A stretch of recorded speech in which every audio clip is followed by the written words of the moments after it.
What's up guys, it's Tom here and welcome to a brand new video where we will discuss the report in the Bild newspaper that Liverpool are thinking about buying Jeremy Frimpong, the brilliant Dutch fullback from Bayer Leverkusen, and he could be the replacement, the long-term replacement for Trent Alexander-Arnold, because at the moment Trent still hasn't signed a new contract and talks between Liverpool and Real Madrid have already taken place, raising serious questions about the future of Trent Alexander-Arnold, Liverpool's homegrown superstar. So what do you think about this news? And we will explore all the details and we will look at Jeremy Frimpong's career, who had an absolutely glorious time at Bayer Leverkusen, winning the Bundesliga title unbeaten, winning the German Cup, and he has been absolutely brilliant in attack and in defense. And this comes at a challenging time for Liverpool, where with Trent, Salah and Van Dijk all entering the final 6 months of their contract, and Frimpong's standout performances for Leverkusen last season are very hard to ignore. He's just 23 years old and he had an absolutely brilliant season last season, scoring 14 goals and getting 12 assists from right back, right wing back, because Leverkusen played with 3 centre backs and 2 kind of wingers. So Jeremy Frimpong not necessarily played as a traditional right back but as a right wing back, and this season he has been less prolific. He has 1 goal and like 7 or 8 assists this season, but Frimpong's dynamic style could suit Liverpool's high octane football under Arne slot. Of course, replacing Trent Alexander-Arnold, who is world class. Trent is the best right back in the world. It wouldn't be easy, but Frimpong, I think, could go a long way to alleviating the worries of not having Trent Alexander-Arnold, because Frimpong, I think, is the one player who could get a similar output to Trent Alexander-Arnold in terms of goals and assists. And maybe in terms of goals, he could maybe even get more goals, because he is definitely faster than Trent Alexander-Arnold. He doesn't have that same passing range, of course.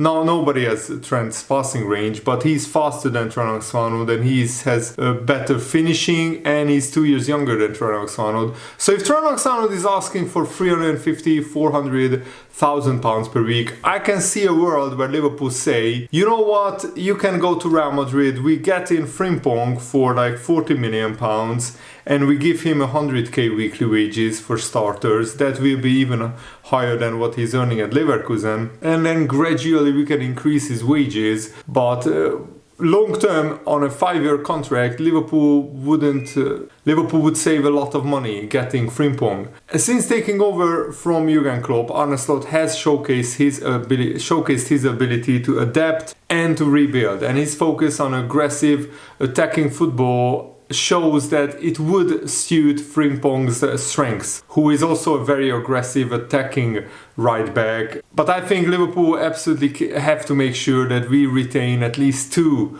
of our 3 superstars whose contracts expire at the end of the season. Even though I think losing Trent Alexander-Arnold on a free transfer would be an absolutely devastating blow, not just to the team and the quality of the team, but in terms of finances, because Trent is a 150 million pound footballer. But identifying Frimpong as the next right back who could get close to matching Trent Alexander-Arnold's output, that sounds like good planning. And I think the team wouldn't be significantly weaker. It would be weaker in terms of, the passing range that Trent offers. But we have Conor Bradley, another hugely talented right back, and Frimpong's skill set and potential could match Trent Alexander-Arnold's output long term, counting on that Frimpong develops further, and also it represents a calculated gamble because Frimpong is 23 years old. So if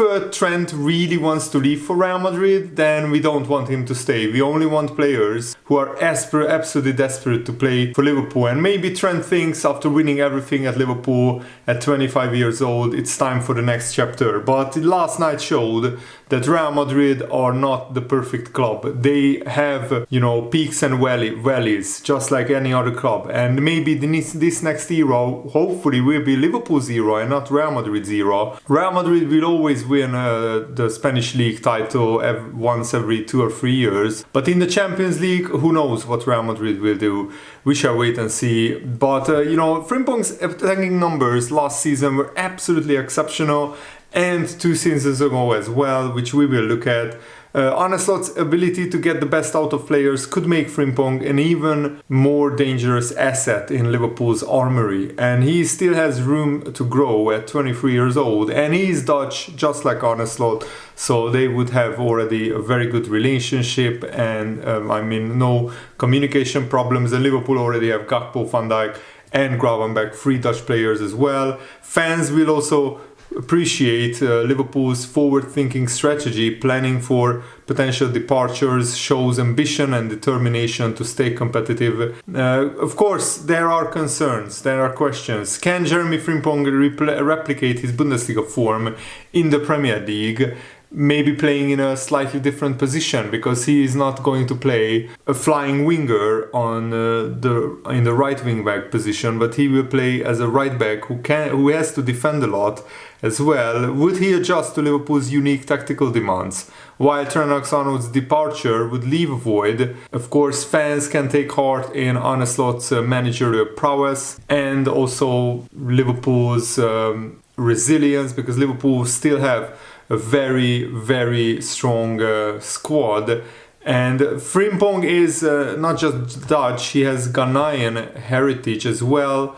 And another news outlet is reporting that he's a top target for Liverpool. And Frimpong in total already made 160 appearances for Leverkusen, netting 26 goals and providing 39 assists, and he was very, very instrumental in Leverkusen winning the title and the German Cup and getting to the Europa League final last season. And Arne Slot may view Frimpong as an ideal fit for his energetic playing style. And I absolutely love Frimpong's playing style. I watched a lot of Leverkusen last season because of Xabi Alonso and because of just how great entertaining football they were playing. And Frimpong was always the flying winger, bombing up and down the pitch on the right hand side, and he scored so many goals and got so many assists. Of course, replacing Trent Alexander-Arnold's unique blend of creativity and vision would be nearly impossible. Frimpong's ability to, bomb up and down the flanks offers hope. His energetic displays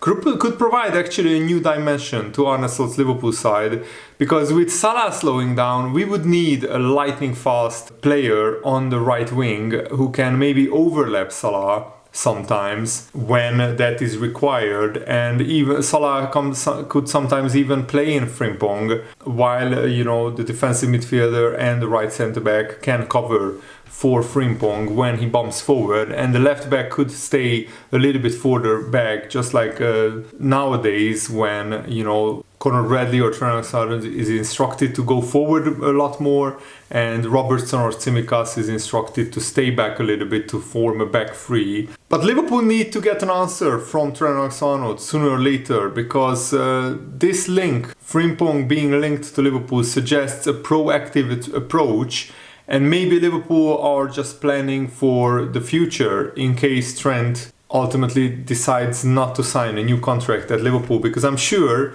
that all 3 of the players, Salah, Van Dijk and Trent, will get contract offers. The big question is, will those offers satisfy those players? Will they say yes? And Liverpool have to plan for the eventuality, the scenario where Trent Alexander says no and he wants to leave, even though still don't believe he wants to leave. There is a scenario where that could happen, and then Frimpong could come in to replace Trent Alexander-Arnold, and that would be an absolutely sensational signing in my opinion. Of course, this feels less like a step back and more like an evolution of the Liverpool team, a chance to add fresh energy to the squad while maintaining the relentless attacking threat that defines Liverpool. Frimpong might not be Trent Alexander-Arnold, but he has the potential to forge his own legacy at Liverpool. This season he played 18 games already, 1 goal and 7 assists, so maybe he's not scoring as frequently as last season, and he's also not starting every game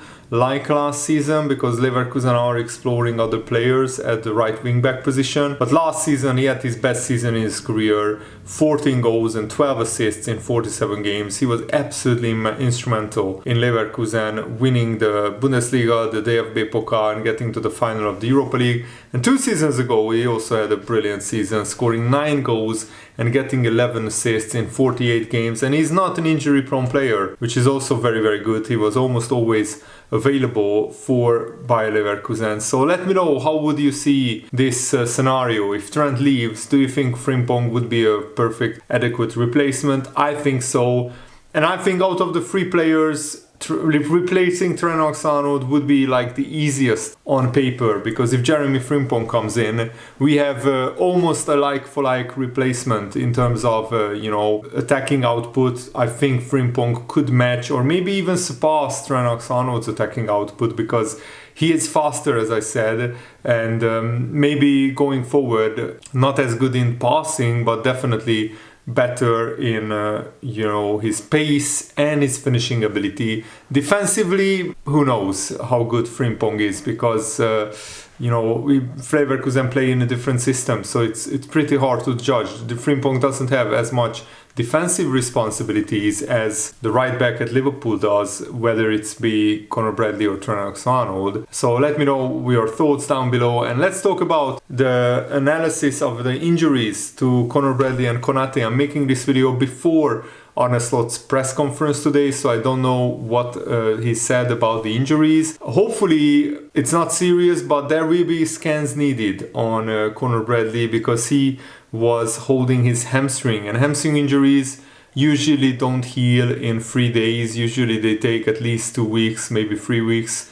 And on Konate's injury blow, it was a little bit more worrying, but Conor Bradley could recover in time for Manchester City if it was just a muscle tightness and not a hamstring tear. But Konate could have an MCL injury or a high ankle strain. That is also a possibility. So Liverpool would need to have scans, and Konate could miss 1 or 2 weeks, but it could be 1 or 2 months as well, which would be very worrying, because then Joe Gomez would have to play a blinder. But Joe Gomez is a very, very good, strong and very good centre-back, and he has been very good, absolutely amazing last season, and this season he has been great when he was playing. So maybe this could get Gomez to play regularly in the team. We shall wait and see. But yeah, let me know what you think about these injury situations. I think Hendrik was really nasty in trying to injure Konate a few times in the last few minutes. That was really annoying, how he had just one task of trying to injure Konate, it seemed. He was hunting him, and that felt very unnecessary. When the game was already over, it was already 2-0, and maybe he just lost his head, or maybe Real Madrid had sincere motives. And there was a video circulating on social media. I even shared it on my Twitter account. The link is in the video description, by the way, if you want to follow me. That Real Madrid's bus crashed on the UK highway, which was absolutely hilarious. I tweeted Mbappe was driving. Maybe Mbappe take the wheel. Oh my goodness, after he fell on his head, maybe he was driving and he crashed Real Madrid's bus.